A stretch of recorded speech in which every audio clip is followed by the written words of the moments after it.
Então vamos lá, esse é o Giro da Bolsa, o programa semanal onde eu falo as principais notícias da semana. Para você que é meio preguiçoso ali, você já vê tudo compilado. E estamos o quê? Na temporada dos relatórios trimestrais. Então hoje tem relatórios trimestrais, Raul? Tem e não são poucos.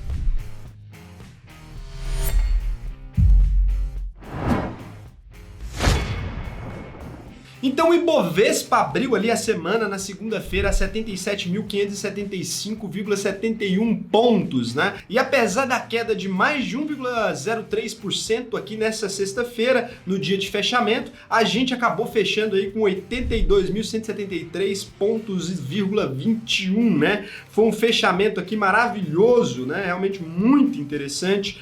Muito bonito, o índice realmente performou com uma alta aí de 5,67% na semana, muito bonito, muito maravilhoso. Então vamos aqui para os fechamentos dos relatórios que levaram a essa condição aqui, né? Então o primeiro relatório trimestral aqui é o da Marfrig, para quem não sabe aí o código dela MRFG3, né? Ela é uma das empresas de maior produção de carne bovina aí do Brasil e ela exporta pra caramba. A gente tinha falado dela no vídeo aqui de empresas que poderiam se favorecer com a alta do dólar e agora saiu o resultado trimestral. Como é que veio, né? Vamos ver aqui então. Os números vieram acima das expectativas em termos de EBITDA e de margens operacionais, mas abaixo do esperado em termos de lucro líquido e de geração de caixa, tá?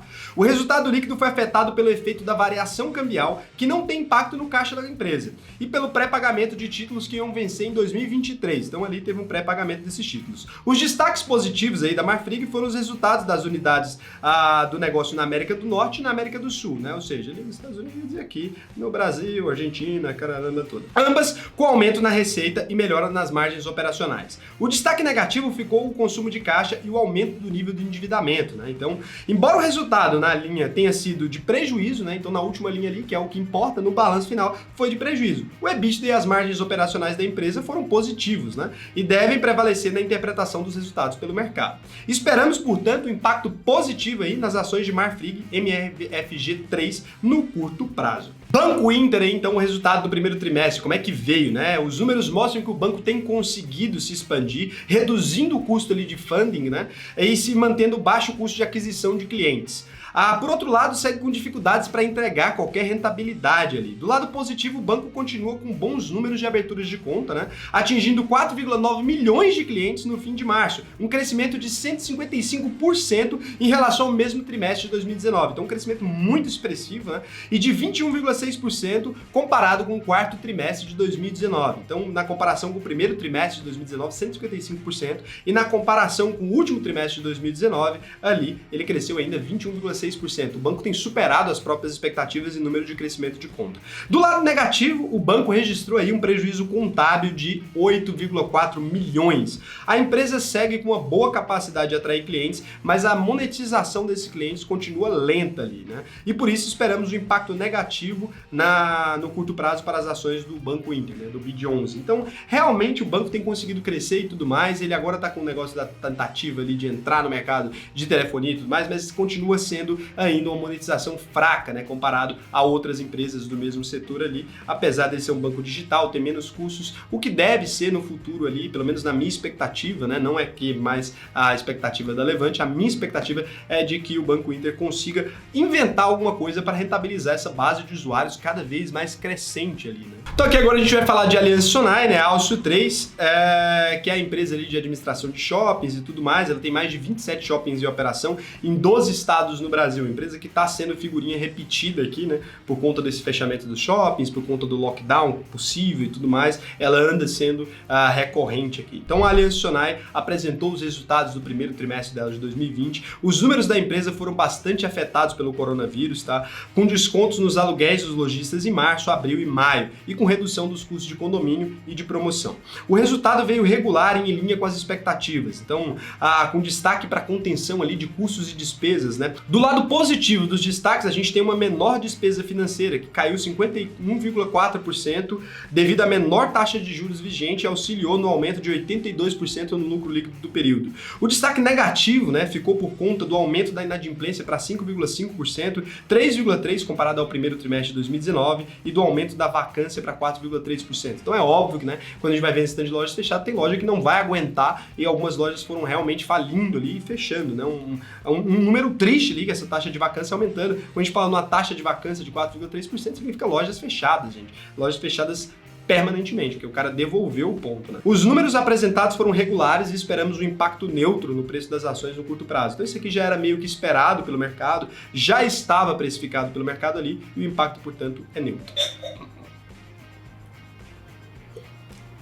Então agora a gente vai falar aqui do relatório trimestral da Unidas, né, a Elican3, que é a fusão da Locamérica com a Unidas S.A. Então essa empresa aí já é conhecida de vocês, não vou ficar explicando aqui. A Unidas apresentou aí o resultado dela do primeiro trimestre de 2020. O resultado veio majoritariamente em linha com o esperado, mas com algumas surpresinhas negativas ali. O aumento da depreciação, a queda na margem EBITDA e a redução do ROIC, né? Então o retorno sobre capital investido foram essas surpresinhas. Segundo a empresa, o impacto da quarentena do coronavírus atingiu 23 milhões na receita líquida e 19 milhões no lucro bruto da divisão de seminovos, né? Um número expressivo. 4 mil carros vendidos a menos. A receita líquida consolidada da empresa no primeiro trimestre foi de 1,2 bilhão de reais, um crescimento de 17,9% na comparação anual, mas levemente abaixo das expectativas. Dessa forma, o lucro líquido recorrente obtido pela empresa no trimestre foi de 79,6 milhões de reais. A quebra das expectativas aí causou, né, um resultado levemente negativo no curto prazo das ações de Elican3, tá? Realmente causou um impacto negativo. Hoje, no dia que a gente está falando, ela caiu 4,45%, tá? Cara, agora para você que está assistindo isso aqui no YouTube, porque no exato momento que eu estou fazendo aqui, tem uma pessoal assistindo ali, pouca gente me assistindo ali no Instagram. Eu faço a transmissão da gravação na sexta-feira do Giro da Bolsa. Então, para você que está assistindo aqui no YouTube, aqui embaixo eu deixei um relatório da Levante bem completo sobre os dividendos da Itaúsa, cara.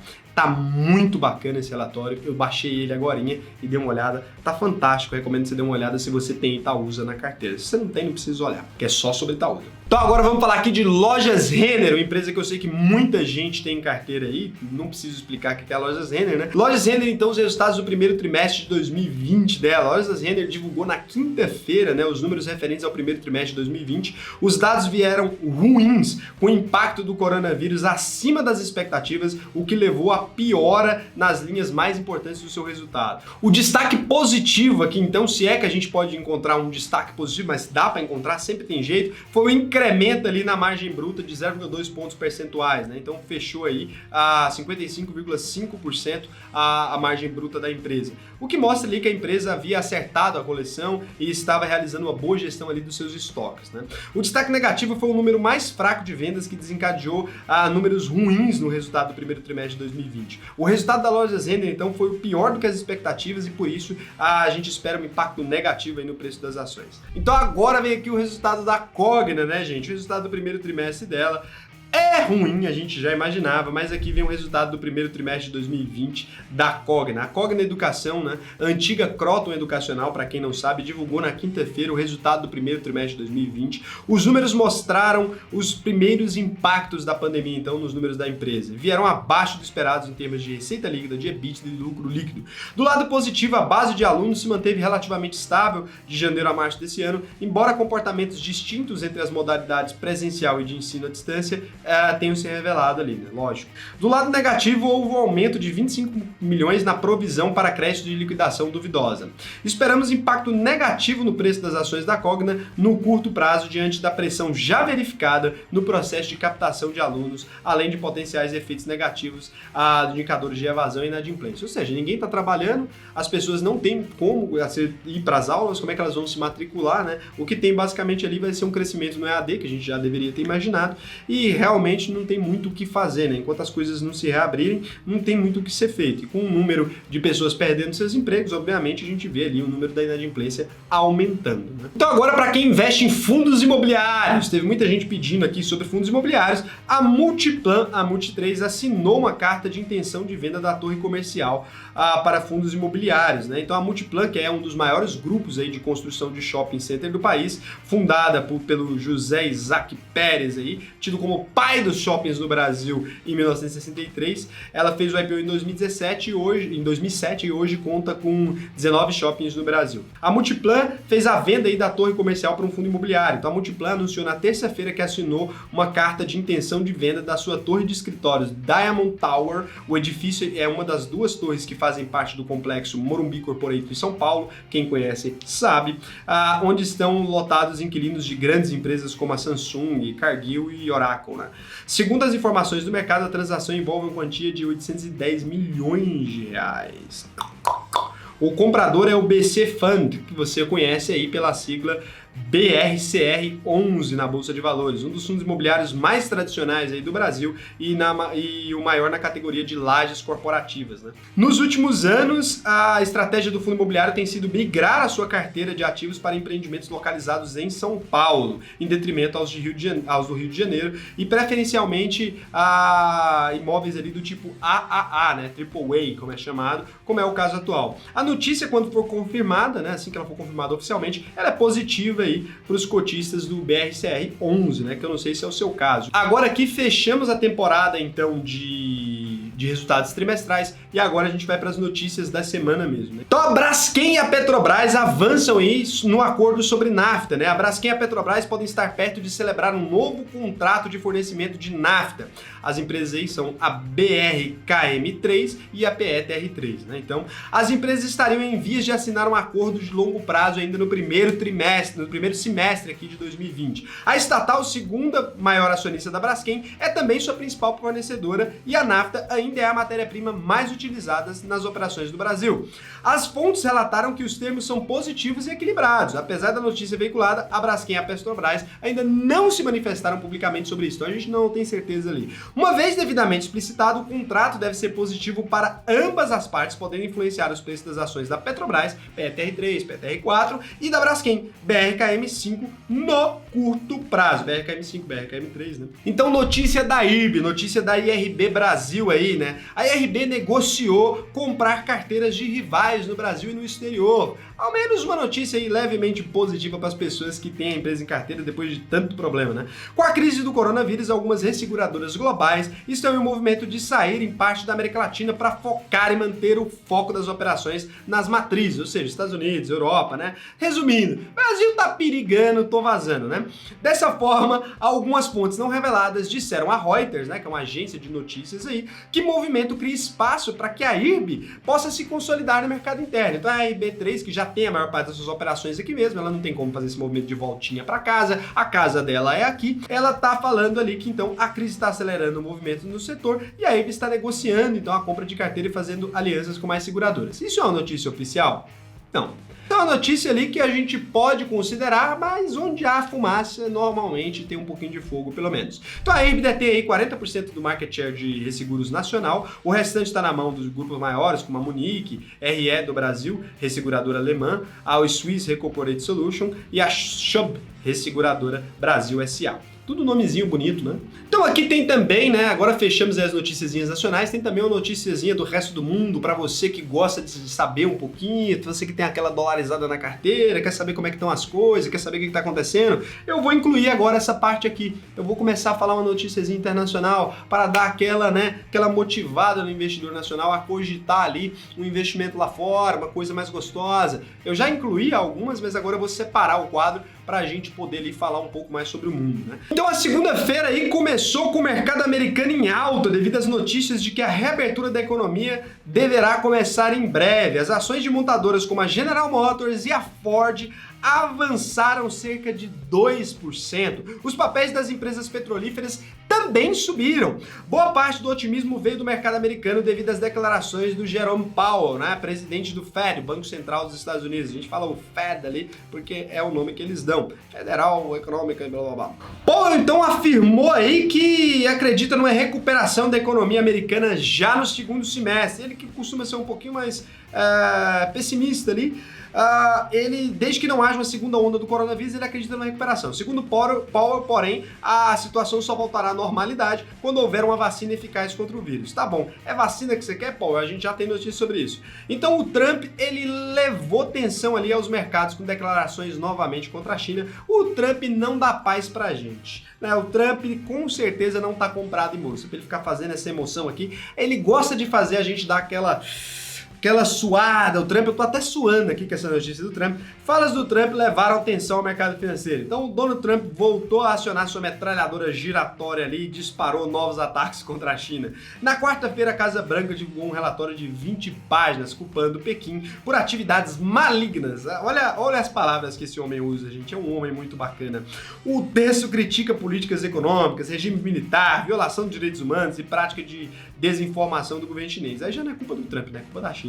Trump está menos preocupado com a situação dos direitos chineses e mais tenso com as eleições presidenciais americanas que estão marcadas para novembro, como a gente já sabe. Pesquisas indicam que Joe Biden, o provável candidato democrata, tem cerca de 50% das intenções de voto, ao passo que Trump, já confirmado como candidato republicano, tem 39% da preferência do eleitorado. Então ele está buscando ali crescer um pouquinho essa margem. E aí rolou ali também as notícias do mercado da Ásia, né? Inclusive, se você quiser ficar sabendo dessas notícias durante a semana, você pode me seguir lá no Instagram, @raulsena, que é muito eficiente para você. Ou você pode se inscrever aqui que você fica sabendo todo sábado. Olha que coisa bacana, um serviço gratuito de qualidade. Então, a tensão em Hong Kong preocupa investidores, né? Os mercados da Ásia foram marcados ali pela turbulência. A maior queda foi o índice de Hang Seng, da Bolsa de Hong Kong, que fechou em baixa de menos 5,5%. A Bolsa de Xangai caiu 1,4%, mesma queda da Bolsa de Seul, que é da Coreia do Norte, da Coreia do Sul. Coreia do Norte nem bolsa tem, graças a Deus, que ninguém investir. O índice Nikkei no Japão caiu 0,8%, com o pessimismo atenuado por notícias locais da expansão na ajuda governamental. A economia, né? Claro que o governo está falando que vai ajudar, então, com o Banco do Japão revelando a intenção de criar um programa ali de empréstimos de 280 bilhões para empresas afetadas pelo coronavírus. O recuo no preço das ações é uma reação ao projeto de Pequim de impor ali uma nova lei de segurança nacional em Hong Kong, região semi-autônoma, né, ali da China, fonte de fortes protestos nos últimos anos. Então a galera ali está protestando já tem algum tempo, você deve lembrar dos protestos, a galera jogando coisas, tudo mais, protesto lá é meio violento. Também preocupou os investidores o fato da China não divulgar ali sua meta de crescimento em 2020, né? Durante o Congresso Nacional do Povo, a principal reunião dos dirigentes chineses. Bom, o giro da bolsa de hoje foi só. Agora vocês não vão me ver desligando a câmera, porque esse é um vídeo que com edição. Você pode comentar aqui a sua opinião, que eu preciso saber sua opinião sobre esse quadro, se melhorou, se piorou. Eu só tenho vocês para contar e agora eu incluí a separação melhor ali dos resultados trimestrais, separei também as notícias do Brasil das notícias dos Estados Unidos, fiz uma organização aqui muito maravilhosa. O que vocês acharam disso aí? Me comenta aí que eu quero saber se a gente continua assim ou volta pro formato antigo. Então, um beijão e até o próximo vídeo.